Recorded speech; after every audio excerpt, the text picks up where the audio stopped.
Cuando se tienen dos conductores muy próximos uno al lado del otro, separados por un dieléctrico, conectados a una batería, se obtiene un capacitor o condensador.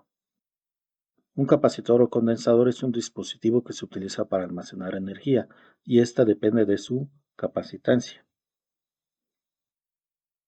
La capacitancia es la relación que existe entre la carga que puede almacenar y la diferencia de potencial o voltaje entre sus placas. Sus unidades son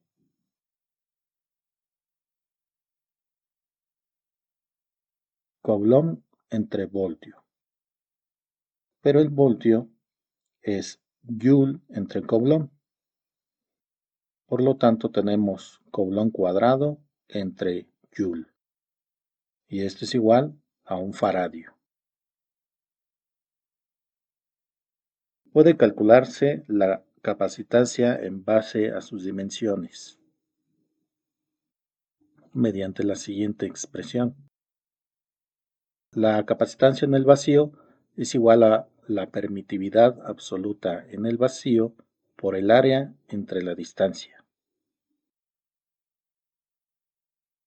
Si posee un dieléctrico, entonces debemos considerar la constante dieléctrica del condensador.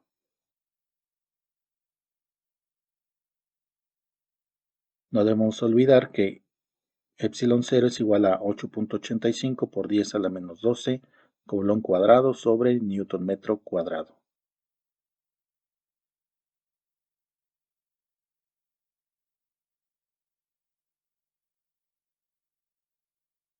Si tenemos un capacitor de placas planas conectadas a una batería, separadas 1 milímetro y una capacitancia en el vacío de un faradio, ¿cuál es el área de las placas del condensador o capacitor?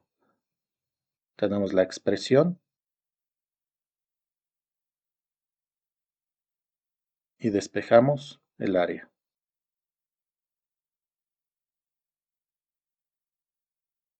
Sustituimos los valores.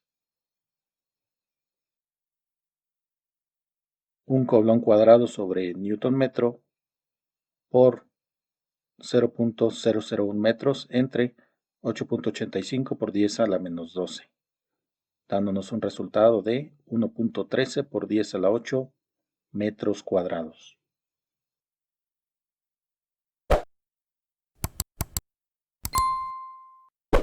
Si tenemos una esfera conductora cargada, podemos calcular su capacidad eléctrica.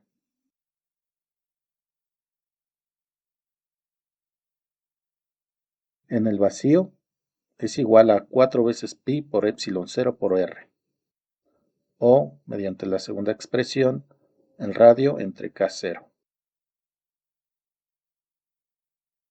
¿Cuál será el radio de una esfera cargada cuya capacidad es de 0.7 nanofaradios cuando se encuentra situada en el vacío? Para esto vamos a utilizar la segunda expresión. Despejamos el radio.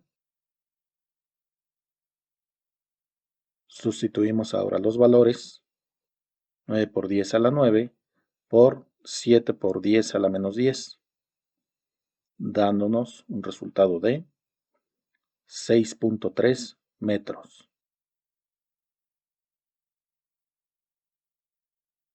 Si tenemos un capacitor esférico con dos esferas cargadas, una dentro de la otra, tomaremos ahora en cuenta sus radios. Podemos calcular su capacitancia en el vacío mediante la siguiente expresión, o mediante esta segunda expresión.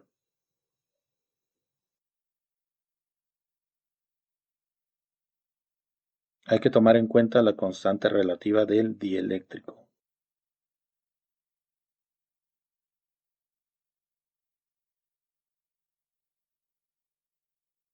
Por ejemplo, un condensador o capacitor esférico tiene armaduras de 5 y 5.5 centímetros de radio, respectivamente.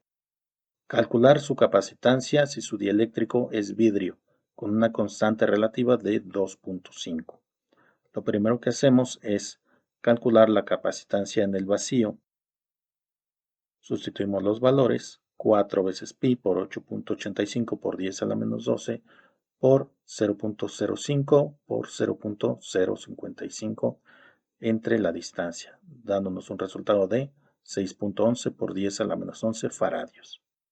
Ahora, tomando en cuenta la constante del dieléctrico, lo multiplicamos por 2.5 y esto nos da un resultado de 1.52 por 10 a la menos 10 faradios o coulomb cuadrado sobre joule.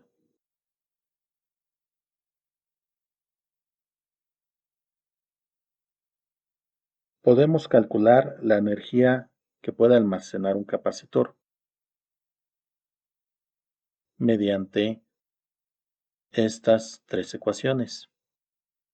W es igual a 1/2 por la capacitancia por el voltaje al cuadrado. W es igual a la carga al cuadrado entre 2 veces la capacitancia o 1/2 por la carga por el voltaje. Por ejemplo, un capacitor se carga con 9.6 nanocoulomb al aplicarle un voltaje de 120 voltios. ¿Cuál será su capacitancia y su energía almacenada? Recordemos que la capacitancia es la carga entre el voltaje. Sustituimos los valores. 9.6 por 10 a la menos 9 coulomb entre 120 voltios o joule sobre coulomb, dándonos un resultado de 8 por 10 a la menos 11 coulomb cuadrado sobre joule o faradio. Ahora, para calcular su energía almacenada, utilizamos la tercera expresión. Sustituimos los valores. 1/2 de 9.6 por 10 a la menos 9 por 120 voltios o joule sobre coulomb, dándonos un resultado de 5.76 por 10 a la menos 7 joule.